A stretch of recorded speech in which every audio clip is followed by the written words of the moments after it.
तैयारी में आपका स्वागत है। आपके साथ मैं हूं मानसी दवे और भारतीय बाजार में जहां उतार चढ़ाव के बीच कमजोरी हावी होती दिख रही है, ऐसे में आने वाले ट्रेडिंग सेशन के लिए आपकी तैयारी क्या होनी चाहिए, ये करवाने के लिए हाजिर हूं मैं। हमारे साथ मार्केट एक्सपर्ट भी होंगे और बाजार से जुड़े आपके सवालों के जवाब देने की भी कोशिश इस बुलेटिन में करेंगे। सवाल पूछने का तरीका हर रोज की तरह आपके टीवी स्क्रीन पर फ्लैश होगा। हमारे social media handles, YouTube details जो है, कॉन्टैक्ट डिटेल्स आपकी स्क्रीन पर फ्लैश हो रहे हैं। यूट्यूब पर मुझे सवाल पूछें, पूरी कोशिश करूंगी इस बुलेटिन में बाजार से जुड़े आपके सवालों को शामिल कर पाऊं। लेकिन बाजार की चाल पिछले सेशन कैसी थी, इस पर एक टेक देख लेते हैं, उसके बाद एक्सपर्ट से उनकी राय जानेंगे। ऊपरी स्तरों से बाजार हल्का हुआ, कमजोर हुआ, बिकवाली हावी होती दिखी। 400 अंकों की बड़ी गिरावट के साथ 25,400 के स्तर निफ्टी में हमने देखे। बैंक निफ्टी करीब 900 अंकों की बिकवाली झेल कर 60,650 के इर्द गिर्द क्लोज हुआ। निजी बैंक क्षेत्र और बिग बॉय रिलायंस जैसी कंपनियों में गिरावट के चलते बाजार में कमजोरी और ज्यादा गहराती दिखी। फार्मा सेक्टर में मिक्स मोमेंटम था। एकमात्र सेक्टर जो थोड़ा बहुत मोमेंटम दिखा रहा था, लेकिन इसके अलावा हर सेक्टर, हर पॉकेट में, चाहे फिर वो आईटी हो, ऑटोमोबाइल प्लेस हो, एनर्जी स्पेस हो, हर तरफ बिकवाली हावी होती रही ड्यूरिंग द एंटायर सेशन। बिकवाली का दबाव, लेकिन इस बिकवाली में न्यूज बैक्ड एक्शन थे और न्यूज बैक्ड एक्शन का एक इम्पैक्ट भी बाजार पर दिख जरूर रहा था।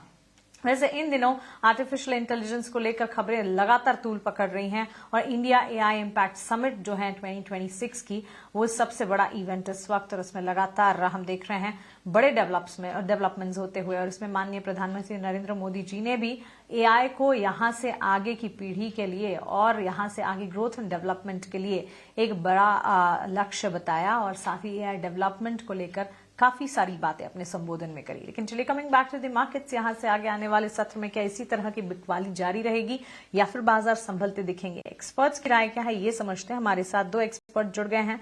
रेलिगेट ब्रोकिंग से अजीत मिश्रा हैं और पृथ्वी फिनमार्ट से हरीश जुजारे हैं। आप दोनों का ही स्वागत है 18 हाउस प्रदेश पर। अपना समय हमें देने के लिए शुक्रिया।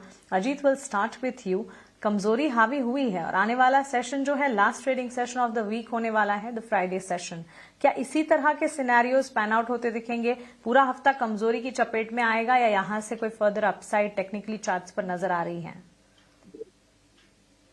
शुक्रिया मानसी। मानसी, देखिए, कहीं ना कहीं एक रोलर कोस्टर राइड में हम बैठे हुए हैं। जब से इंडिया ट्रेड डील अनाउंसमेंट हुई थी यूएस के साथ, उसके बाद से जो मूव है मार्केट का, इनिशियली तो हमने काफी कोशिश की कि हाई लेवल्स सस्टेन करें, 26,000 को क्रॉस करें, बट वो हो नहीं पाया। और तब से हम देख रहे हैं कि एक 25,400 26,000 के बैंड में सिमट के हम रह गए हैं।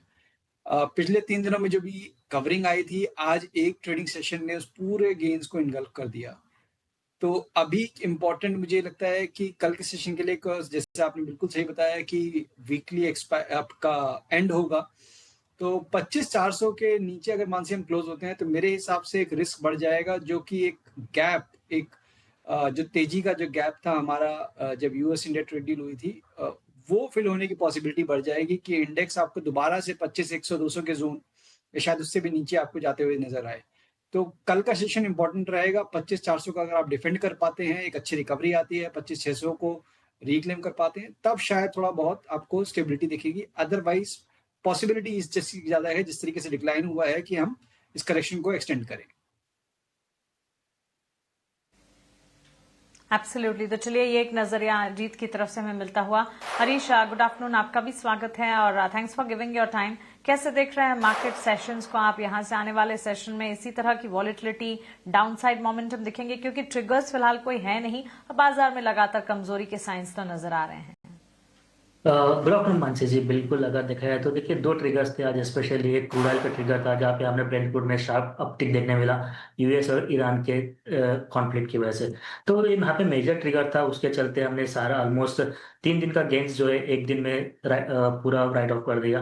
तो मार्केट अगर देखा जाए तो टेक्निकली एक अहम लेवल दिखाई दे रहा है मुझे 200 डे मूविंग एवरेज का, 24,330 के लेवल के आसपास। तो हो सकता है कि ए लेवल थोड़ा वो कोशिश करें यहाँ पे संभलने के लिए, और वहां से थोड़ा रिकवरी देखने भी मिल सकता है। क्योंकि ऑलरेडी हम पीसीआर के लेवल के हिसाब से देखते हैं तो ऑलमोस्ट पीसीआर 0.75 तक आ चुका है। मुझे लग रहा है कि वहां पे थोड़ा बहुत सपोर्ट मिल सकता है पीसीआर की वजह से भी। तो फिलहाल के लिए सपोर्ट्स के आसपास ही है, ट्रेड करते हुए नजर आ रहा है। लेकिन क्रूशियल लेवल्स रहेंगे 200 डे मूविंग एवरेज 25,300 के आसपास। अगर इसके नीचे बदलता है, बिल्कुल जैसे पता पैनलिस्ट ने बताया, मुझे लग रहा है कि वह उसके बाद बड़े से सेल ऑफ और देखने मिल सकती है। नेक्स्ट लेवल्स बनेंगे 24,100 से और 24,000 के आसपास देखने मिल सकते हैं निफ्टी में। आज के ट्रेडिंग सेशन में स्पेशली था कि बैंक निफ्टी में एक बिकवाली देखने मिली, हमें लगातार एक आउट परफॉर्मेंस देखने मिल रहा था बैंक निफ्टी में। आज के ट्रेडिंग सेशन में ऑलमोस्ट 800 पॉइंट गिरावट देखने मिला बैंक निफ्टी में। बैंक निफ्टी में देखा है तो बिल्कुल यहाँ पे सपोर्ट्स के आसपास ट्रेड करते हुए नजर आएगा वंस अगेन, जो है 60,500 के आसपास है। अगर इसके ऊपर होल्ड कर पाता है तो ये छोटा सा माइनर पुल बैक देखने मिल सकता है बैंक निफ्टी में आने वाले दिनों में। ऑलराइट, तो चलिए इंडेक्स पर तो ये टेक समय मिलते हुए दिखे, लेकिन हमारे व्यूवर्स के ढेर सारे सवालात भी आ रहे हैं। उन सवाल के जवाब भी खोजने की कोशिश अब एक एक कर करते हैं। SW solar, Sterling and Wilson solar पर अतुल पटेल का सवाल है। अजीत, आपसे एक टेक जानना चाहेंगे। 50 शेयर्स की खरीदारी इन्होंने 635 के स्तर पर SW सोलर पर की है, और स्टॉक के अगर बात करें करीब 3% के डाउन ट्रेंड्स के साथ दिन के निचले स्तर पर ऑलमोस्ट ये स्टॉक ने लास्ट क्लोज दिखाया है। वैसे पिछले 5 सेशंस में चल रहा था ये स्टॉक, लेकिन बाजार की गिरावट के साथ लास्ट सेशन में बिकवाली थी। इनकी खरीद के दाम 635 के, और वहां से तो काफी नीचे चल गया है 208-209 के स्तर। अतुल के लिए राय क्या होगी? बिल्कुल मानसी, देखिए काफी ज्यादा डैमेज ऑलरेडी स्टॉक में झेल चुके हैं, और 800 के पास के जो हाइस थे उससे जो गिरावट आते आते 200-170 के जोन में आके ये स्टॉक ने एक पॉज लिया और एक रिकवरी दिखा रहा है। मेरे हिसाब से बहुत लंबी जर्नी होने वाली है, कंसिडरिंग कि हर लेवल पे आपको रेजिस्टेंस फेस करेगा ये स्टॉक। करीब 235-240 का एक जोन है, वहां पहला हर्डल है, उसके बाद आपका करीब 300-320 के पास। तो उनके लेवल्स के हिसाब से तो डेफिनेटली अभी कोई भी नियर टर्म में इंडिकेशन नहीं है कि उस तरीके की रिकवरी। तो अगर आपका लंबी अवधि का नजरिया है, आप बने रह सकते हैं 150 on the closing basis, at least उस लेवल को आप जरूर मेंटेन करें। और जब 350 380 के जोन में जाए एक बार, तो डेफिनेटली पोजीशन को दोबारा से रिव्यू करें for the next leg of the up move. Alright, तो चलिए ये टेक फिलहाल स्टर्लिंग एंड विल्सन सोलर पर 209-210 के लेवल्स पर अतुल जी आपको मिलती हुई। अरुण तिवारी का सवाल है, हरीश इरिडा के स्टॉक्स इन्होंने खरीदे हैं। 500 शेयर्स की खरीदारी इरिडा में इन्होंने की है, और अपने एंट्री लेवल जो है वो बता रहे हैं 260 के। 125 के स्तर पर स्टॉक में लास्ट ट्रेड्स हमने देखे हैं। 2.25% तक की कमजोरी नजर आई है स्टॉक में जब लास्ट ट्रेडिंग सेशन में स्टॉक ट्रेड कर रहा था। ऑल इन ऑल सेक्टर तो फोकस रेडार पर रहता है, लेकिन इनकी खरीद काफी ऊंचे स्तरों की है। इरिडा के स्टॉक प्राइस पर ऑलमोस्ट 70,000 का नुकसान ये झेल रहे हैं, क्योंकि शेयरों की संख्या भी 500 है। क्या राय होगी? देखिए बिल्कुल, हमें लिस्टिंग के बाद एक अच्छी रैली देखने मिल रही थी इरिडा में, लेकिन उसके बाद हमें जिस तरीके से प्रॉफिट बुकिंग देखने मिला, लगातार डाउन ट्रेंड में है स्टॉक प्राइस। ऑलमोस्ट 2024 जुलाई से लेकर अभी तक स्टॉक प्राइस एक क्लियरली लोअर बॉटम का स्ट्रक्चर ही मेंटेन कर रहा है। तो यहाँ पे लग रहा है कि थोड़ा टाइम लगने वाला है इनको भी, जिस तरीके से सेल ऑफ देखने मिल रहा है almost stock price. Immediate base में देखा तो एक सपोर्ट के पास 120 का सपोर्ट है।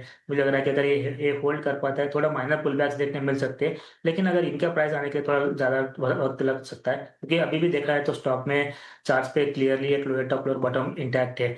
तो मुझे लग रहा है कि थोड़ा टाइम देना पड़ेगा इस स्टॉक को। अगर होल्ड कर रख सकते हैं तो मुझे लॉन्ग टर्म के हिसाब से बेहतर ही है, लेकिन थोड़ा बिल्कुल वेट एंड वॉच करने की जरूरत पड़ेगी, क्योंकि ज्यादा टाइम लगने वाला है। इनका प्राइसिंग जो है बहुत ऊपर लेवल पे है, तो टाइम लगने वाला है, तो होल्ड करने की राय रहेगी हवेवर। ठीक है, पोजीशन को इंटैक्ट रखें। ऊंचे स्तरों पर खरीदारी आपने की है, फिलहाल रुकना ही पड़ेगा आपको। वक्त वक्त पर रिव्यू करते रहें। स्टॉक में मूवमेंट्स अगर आते हैं तो फिर रिविजिट कीजिए और उन स्तरों पर सवाल पूछें। हम कोशिश करेंगे कि हम आपको तब फिर वहां पर स्टॉक पर राय दे पाए उन स्तरों पर, लेकिन इरिडा पर फिलहाल पोजीशंस को इंटैक्ट रखना चाहिए। अजीत, अगला सवाल अजीत का ही है, और सुजलॉन पर इन्होंने सवाल पूछा है। 1000 शेयर्स इन्होंने खरीदे हैं सुजलॉन के, और अपने एंट्री लेवल जो है सुजलॉन में वो बता रहे हैं 25 के। और लास्ट ट्रेड के हिसाब से अगर देखें स्टॉक प्राइस में हमने देखा है मूवमेंट 45-46 के लेवल्स, और काफी समय से हम देख रहे हैं कि इसी रेंज में स्टॉक फंसा हुआ है। हालांकि इनकी खरीद जो है 25 की है, वहां से ऊपर जा गया है, और 1000 शेयर्स हैं तो 20-21 हजार का मुनाफा भी ये देख रहे हैं।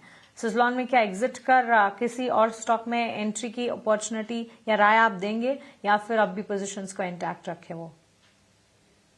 देखिए मानसी, काफी अच्छे प्रॉफिट पे बैठे हुए हैं और काफी पेशेंस भी दिखाया है। मींस पिछले करीब 5-6 क्वार्टर से हम देख रहे हैं कि ग्रेजुअली ये सही स्टॉक के करेक्टिव ट्रेंड में है। बट कहीं ना कहीं 40-45 के जोन को होल्ड करने की कोशिश कर रहा है। मेरे हिसाब से अपॉर्चुनिटी कॉस्ट भी होती है, कंसिडरिंग कि काफी अच्छे रिटर्न्स आपको ऑलरेडी हो रहे हैं। मेरे हिसाब से एक बार को आपको प्रॉफिट बुक कर लेना चाहिए। और स्विच करने के लिए आपको बैंकिंग, ऑटो, मेटल और सिलेक्टिव काउंटर्स फ्रॉम दी आपका एनर्जी स्पेस, इनमें आप कंसीडर कर सकते हैं अगर आपका व्यू शॉर्ट टर्म का है तो। अगर लंबी अवधि के लिए है तो यहाँ पे 50% बुक करके अभी पोजीशन में मेंटेन रख सकते हैं। Bank, auto, metal, energy space से जुड़े स्क्रिप्ट्स पर फोकस कीजिए। सुजलॉन में आप मुनाफा कमा रहे हैं, स्टॉक फंसा हुआ है रेंज में, बावजूद इसके आपके खरीद के लेवल्स अच्छे हैं और इसी वजह से और बड़ी मात्रा की खरीद भी आपने की है, इसलिए मुनाफा भी है। एक बार मुनाफा प्रॉफिट को बुक करें और किसी और स्पेस में एंट्री के बारे में आप सोचें, ये राय आपको मिलती हुई। हरीश का अगला सवाल है अडानी पावर पर। 471 के लेवल पर 154 के स्तर लेवल पर इन्होंने 471 स्टॉक्स अडानी पावर के खरीदे हैं। अब अडानी ग्रुप स्टॉक्स में ही हमने काफी वॉलेटाइल ट्रेंड्स देखे और अडानी पावर की अगर बात करें हरीश, 3% की गिरावट लास्ट ट्रेड सेशन में 140 के स्तर पर स्टॉक क्लोज हुआ है। पिछले एक महीने में भी हमने देखा है इन्हीं स्तरों के आसपास ही झूलता रहा, 140 से 155 की ही रेंज पकड़ रखी है स्टॉक ने। ज्यादा से ज्यादा हमने देखा है सितंबर के महीने में लास्ट ईयर 170 तक के लेवल्स टेस्ट किए थे। 154 इनके एंट्री है, 140 के लेवल्स पर लास्ट क्लोज हैं, करीब 6300 का नुकसान ये झेल रहे हैं। इनके लिए राय क्या होगी? देखिए, पूरा अदानी पैक में अगर बात करते हैं तो पूरा 3 स्टॉक्स है जहाँ पे क्लियरली परफॉर्मेंस देखने मिल रहा है, अदानी पावर, अदानी पोर्ट्स और अदानी एंटरप्राइजेस। तो मुझे लग रहा है कि अदानी पावर की अगर डिस्कस करते हैं, इनका लेवल है आसपास, थोड़ा आसपास ही बाइंग है, तो मुझे लग रहा है कि हल्का सा नुकसान बिल्कुल यहाँ पे वो देखने मिल रहा है। लेकिन अगर चार्ट सेटअप के हिसाब से बात करते हैं तो मुझे लग रहा है कि सेटअप अभी भी पॉजिटिव है, हाई टॉप हर बॉटम इंटैक्ट है। रिसेंटली 200 में का सपोर्ट 130 के पास सपोर्ट लेके वहां से रिकवरी देखने मिल रहा है, तो इनको बने रहना चाहिए, बिल्कुल अच्छा स्टॉक है। और कुछ टाइम लग सकता है कंसोलिडेशन की वजह से, मार्केट का भी मूवमेंट थोड़ा साइडवेज है, तो उसके चलते थोड़ा टाइम लग सकता है, लेकिन लंबे समय का अवधि है तो बिल्कुल बने रह सकते हैं। शॉर्ट टर्म के हिसाब से मुझे लग रहा है कि 160 के आसपास एक छोटा सा रेजिस्टेंस है, इसके ऊपर निकलता है तो एक 170 के टारगेट्स भी देखने मिल सकते हैं। ओवरऑल बने रहेगी। एक शॉर्ट टर्म के लिए सपोर्ट बनेगा 130, अगर शॉर्ट टर्म ट्रेड तो 130 का स्टॉप के साथ बने रह सकता है। ठीक है, पोजीशन पे इंटैक्ट रखिए। राय फिलहाल अडानी पावर पर आपको मिलती हुई दिख रही है। अगला सवाल जो है अजीत, काफी इंटरेस्टिंग है ये। वैसे ओसवाल पंप्स पर हमारे व्यूअर ने एंट्री ली है। अमर जी राय का सवाल है, 60 शेयर्स ओसवाल पंप्स के 487 के दाम में इन्होंने खरीदे हैं। मार्केट में गिरावट के चलते स्टॉक में भी हमने बिकवाली देखी है। लास्ट सेशन में करीब 4% के डाउन ट्रेंड्स थे। मैन्युफैक्चरर और डिस्ट्रीब्यूटर है leading wide range of pumps की देश में, ओसवाल पंप्स, और 344 के स्तर पर ही लास्ट क्लोज हुआ है। अब इंटरेस्टिंग ये है कि इसके फंडामेंटल्स काफी सारे हैं और वो अच्छे भी हैं। ऑफ कोर्स नेगेटिव्स भी हैं, लेकिन ऑलमोस्ट डेट फ्री कंपनी है। नतीजों के लिहाज से गुड क्वार्टर दिए हैं और आने वाले क्वार्टर से भी एक्सपेक्टेशंस बेहतरी की है। रिटर्न ऑन इक्विटी का ट्रैक रिकॉर्ड बेहतर है, लेकिन इनकी खरीद जिन स्तरों पे है वहां से करीब 9000 का नुकसान है ओसवाल पंप्स में। क्या राय होगी? फंडामेंटल्स अगर इसी क्वार्टर में थोड़े से इंप्रूव हुए तो शायद उस चीज का मार्केट वेट कर रहा है कि कोई एक ट्रेंड बने, और शायद उसके लिए अभी तक कोई स्टॉक प्राइस में कोई ऐसा डिसाइसिव रिवर्सल्स के साइन और रिकवरी के साइन देखने को नहीं मिले हैं। स्टॉक अपने रिकॉर्ड लोस के पास ट्रेड कर रहा है। मेरे हिसाब से 370-75 का जोन है। जब तक इन लेवल्स को हम क्रॉस नहीं करेंगे तब तक ये साइडवेज नेगेटिव ट्रेंड कंटिन्यू रहेगा। इम्पॉर्टेंट ये है कि अगर लंबी अवधि के लिए नहीं होल्ड कर सकते हैं तो एक रिकवरी का कोई भी यूज करिए। जैसे कि अगर 425-450 के जोन में एक बार रिकवरी आती है तो पोजीशन को रिड्यूस करने के बारे में सोचिए, बिकॉज ओवरऑल ट्रेंड अभी रिवर्स होने में शायद टाइम लगेगा। और एट द सेम टाइम एक बार 315 का एक स्टॉप लॉस जरूर मेंटेन करिए कि इस बार अगर उस लेवल को ब्रेक किया तो हो सकता है कि फिर एक next leg of decline, fresh leg of decline शुरू हो जाए स्टॉक में। ठीक है, तो स्ट्रैटेजिकली प्ले आउट करना पड़ेगा आपको। ये राय फिलहाल आपको मिलती हुई ओसवाल पंप्स में। लेकिन 343 के लेवल्स और फंडामेंटल्स के लिहाज से फिर भी स्टॉक को एक बार कन्विक्शन के साथ देखना जरूर चाहिए। हालांकि 4% के डाउन ट्रेंड्स हैं। आपकी एपेटाइट और कैपेसिटी को देखते हुए कोई डिसीजन लें। पोजीशंस को इंटैक्ट रखा जा सकता है, वैसे उसे रिव्यू जरूर कीजिएगा। 343 लास्ट क्लोज है। आगे बढ़ेंगे और रुक करते हैं हमारे अगले सेगमेंट वैल्यू इन्वेस्टमेंट पिक का।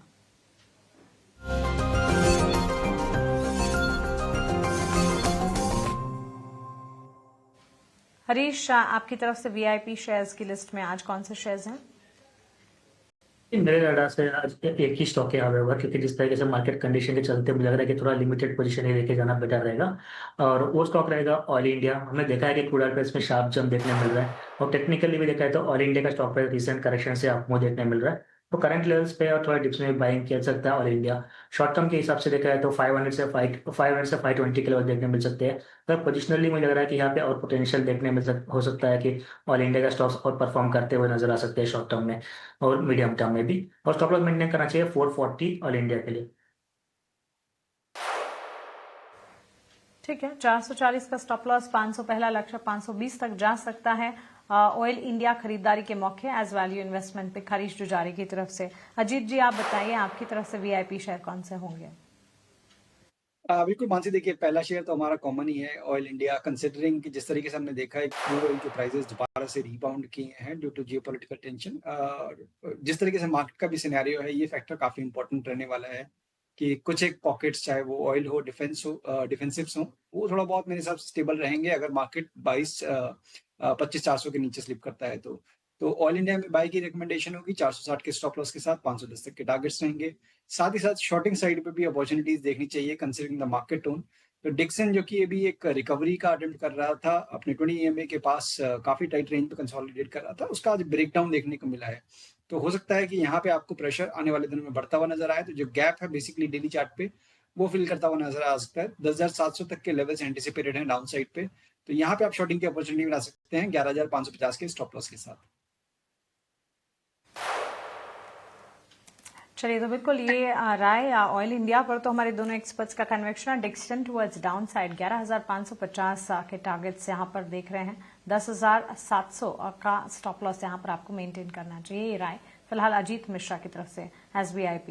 अजीत और हरीश, बहुत शुक्रिया आपका हमारे साथ जुड़ने के लिए, सवालों के जवाब देने के लिए, हमारे व्यूअर्स की कल की तैयारी करवाने के लिए। इसी के साथ इस खास पेशकश में इतना ही, लेकिन 18 ऑफ स्वदेश पर खबरों का सिलसिला लगातार जारी है। आप बने रहें हमारे साथ। नमस्कार।